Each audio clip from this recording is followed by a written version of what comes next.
I had always planned for this to be a March release, but I never planned to be sad while writing this video. Much like the man who wrote Blue Moon. Blue Moon follows a night at a restaurant in 1943 where that same man, lyricist Lorenz Hart, is at war with the fact that his old partner of over 20 years, composer Richard Rodgers, is having explosive success with his new show that he made with a different lyricist. You might have heard of it. Oklahoma! Exclamation point. Oklahoma. Oh my god, do I look like I'm in Oklahoma? Has everyone read Oklahoma but me? Blue Moon went on to be nominated for Best Actor, Ethan Hawke, and Best Original Screenplay, Robert Kaplow, at the 98th Oscars of this past month. And to be quite frank, I've been a little lonely myself, so the timing of this video has fallen on my lap like a golden ticket. You see, Lorenz was a depressed man who died at the age of 48, 7 months after Oklahoma premiered. Blue Moon. Blue Moon. Composed by Richard Rodgers with lyrics by Lorenz Hart. Blue Moon. You saw me standing alone. Composed by Richard Rodgers with lyrics by Lorenz Hart. And Blue Moon. Without a dream in my heart. Composed by Richard Rodgers with lyrics by Lorenz Hart. We shall start with a brief history on Hart and his trajectory with Rodgers because Blue Moon is literally about him during his final year.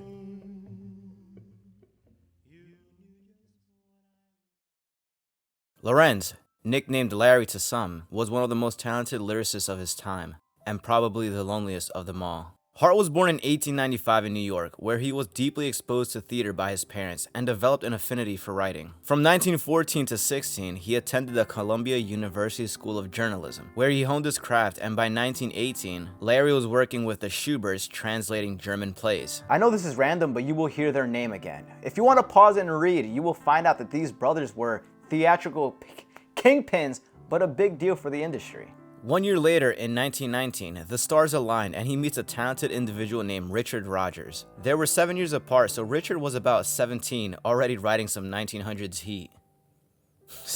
That same year, these guys got their first Broadway song, Any Old Place With You, in A Lonely Romeo. Can we get an ear on the track?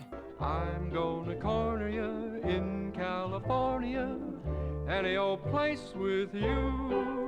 That was supposed to be a joke, but it looks like 1953 saved it from being lost media. A Lonely Romeo opened in Schubert Theater. Talk about connections. That place is still open today and runs their next show in December. You'd think the duo would be a success with this foot in the door, but it wasn't until 6 years later in 1925 that they finally struck gold. The Garrick Gaieties. It ran for 211 shows and spawned a favorite of mine, Manhattan. We'll have Manhattan, the Bronx and Staten Island too.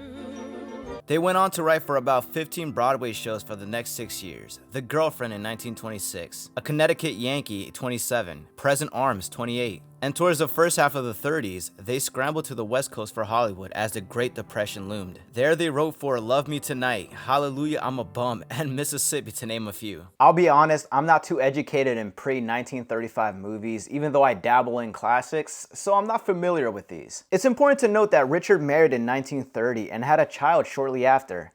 Meanwhile, Lorenz was 5 feet tall and a closeted gay man who struggled with his identity. 1935 was also the year they returned to Broadway, and from what I've been reading, they had their biggest hits in this run leading up to 1943, with Babes in Arms from 37, Pow Joey in 40, and their last show, By Jupiter 42. It is here that the movie picks up. In 1943, Larry was supposed to work on what would become Oklahoma, but didn't believe in the concept and struggled to write for the setting. So Richard Rodgers recruits Oscar Hammerstein II. It ran for 2,212 performances and was the start of the 17 years or so partnership of Rodgers and Hammerstein. Lorenz Hart would go on deep drinking binges, which made him intolerable to work with. This was part of the collapse of his partnership with Rodgers. And while Hart's lyrics are timeless, some songs have a certain sadness to them that were a reflection and definitely inspired by his own feelings of life. Your looks are laughable, unphotographable, yet you're my favorite work of art. The sleepless nights, the daily fights, the quick toboggan when you reach the heights. I miss the kisses and I miss the bites. I wish I were in love again. Blue Moon, you saw me standing alone, without a dream in my heart, without a love of my own.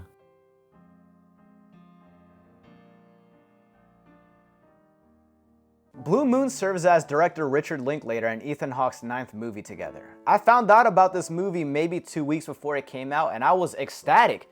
Blue Moon? I know that song title. Lorenz Hart? His life was part of the movie Words and Music that I saw earlier this year. And Ethan Hawke leads? Hell, 𝙎𝙾 𝙀𝙀 and 𝙈𝙐𝙀𝙁𝘾𝙀𝙍 Cannavale? I was sold. An obnoxious piano-laced yapping masterpiece that provides context to a celebrated lyricist was my instant short sentence review. That sounds harsh reading it back months later, but it is no surprise to me that Blue Moon has earned a nomination for its screenplay. It is a movie where charm progressively breaks down into pity. If Chalamet was an unstoppable force in the game of chaos, then Hawke is that same force for a man in pain. Lorenz leaves Oklahoma early. He just ditches the show for the after-party restaurant where his friend Eddie is bartending, and an inspiring composer is playing the piano. This sets the scene and he starts talking so much, but it's a fascinating blabber. I can compare it to history courses in college where my professors will go on about the lesson topic off the dome, which was so impressive and engaging. You want to hear what Lorenz is talking about because he is smooth,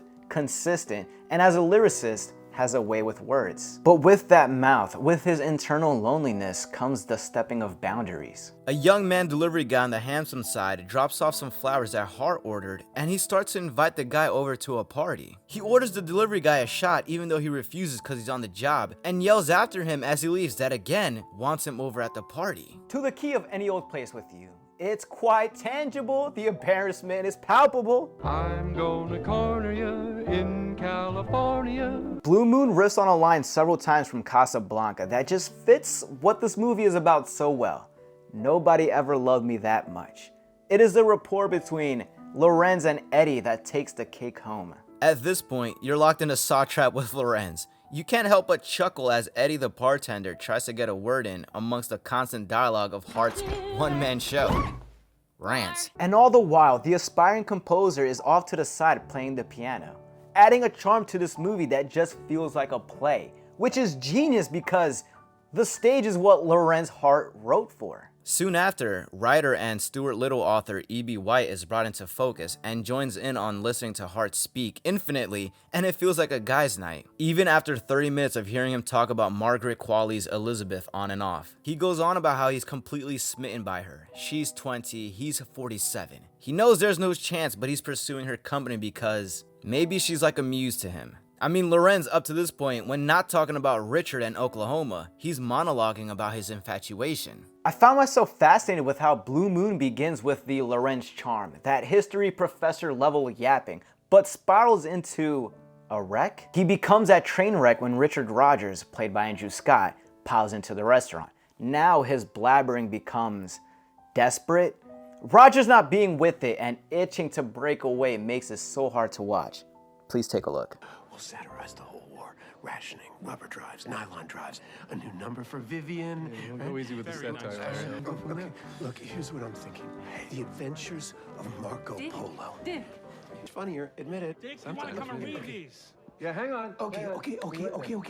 I know exactly what you mean. He's holding Rodgers up as everyone wants to speak with him. The reviews are coming in and Hammerstein is growing impatient that his writing partner is occupied. Hart is grasping for straws. A man so lonely he keeps the penis trapped in the bathroom as he talks, rambling to anyone who will listen. I had to pause it for a second to alleviate the cringe at that point. But you can never fully dislike him because you will feel bad, at least if you have a heart for Hart. Some of the Oklahoma reviews get read out loud, and he's such a sad puppy. Rodgers assures him that they're going to work on a revival of A Connecticut Yankee. Mentioned that one earlier. Rodgers wants to work with Hart still, but it's his drinking, unreliability, and erratic behavior that is the turnoff. Then we're back to Elizabeth, his other fixation of the night. Qualley is mesmerizing with her voice, hair, and the attire of the times. All night, Larry's been waiting to hear the story of her and some guy named Cooper. While Hart's homosexuality is not blatant, Blue Moon makes it a point to teeter on it. Never mentioned outright, but hovered around. So she's telling him the story of the guy and how her desire for him is unmatched, and she says, "There's no way around that one, is there? When the girl loves the guy with all of her heart, and he just doesn't return her feeling? Do you have any idea what that feels like?" But she loves Cooper regardless. Lorenz asks her how she feels about him, and, "You know I love you, just not like that." On my first watch, I found this storyline weird. Why include it if he didn't have an attraction for women? Well, now I see. He faces disappointment and longing through his two fixations of the night. On one hand, Richard is going through a successful night with another lyricist, and though the man has the space for Hart, it's not what Hart wants. He craves for Rodgers' partnership to be solely with him. He's facing a creative loss. And on the other, Lorenz has built a nice relationship with Elizabeth. The scene in the coat check room is not dissimilar to him being one of the girls and gossiping. But he's attached to her and she doesn't love him. Another person has let him down in the same night. The two he has talked about all night for that matter. How much more could one take? The ending is, surprise, a rough watch, as Elizabeth leaves with Rodgers for a small gathering. Hart returns to blabbering to the bartender and pianist. He dribbles on about how Elizabeth will surely make it to his party later. The charm is gone and I found myself with pity. The history professor is now a mumbling mad scientist akin to Gollum. Blue Moon does give the audience a little hope at the end. You can assume Larry's big party was never going to happen, as just before leaving the bar, the aspiring composer plays Blue Moon.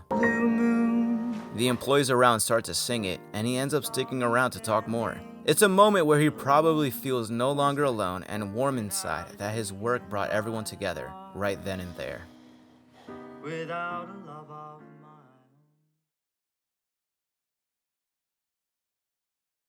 What I'm walking away with from Blue Moon is how Larry was his biggest enemy. Andrew Scott played Rodgers so endearingly, reassuring him that he was always wanted around. He repeatedly asked Larry multiple times if he was going to tag along to the gathering at the end. Another gentleman that left the restaurant after Rodgers even asked him if he was going. There was a point where his rival Hammerstein even gave him his flowers. I've always struggled with loneliness to a degree where now the feeling of longing doesn't surface unless a mind spiral occurs. As they say in Dune, Fear's the mind killer. deep in the abyss of my channel early on are essentially diary journals. It used to be an outlet of expression. What troubled me the most were my connections that would fizzle out from the other end. To repeatedly feel that builds up. Years later, I'm so focused on furthering and building my life that I have no mental capacity to feel sad. Yet, it hits. Feels like I'm losing yet one more person and I'm already fearing for another. Ironically, I found myself in Lorenz, which is insane. The passionate talking part, the professor. When I'm excited, I can run my damn mouth off. Hart's passion for, I don't know, existence maybe? Always searching for company, finding someone who will listen.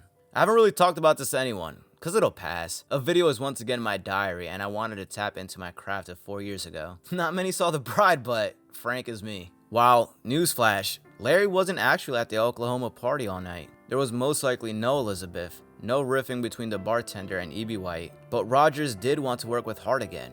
And they did. The revival of a Connecticut Yankee opened about 7 months later on November 17th, 1943. Lorenz Hart passed away 5 days later. The man, on opening night, got drunk, went out in the cold, and was found sitting out there for who knows how long. Pneumonia was his doom. Let's start with the revival first. Yeah, absolutely. We take it one step at a time. Yeah, but because I really think that hear we me can out. have a future together. Who doesn't think that? I'll leave you with this snippet of the movie. When the girl loves the guy with all of her heart and he just doesn't return her feeling, do you have any idea what that feels like?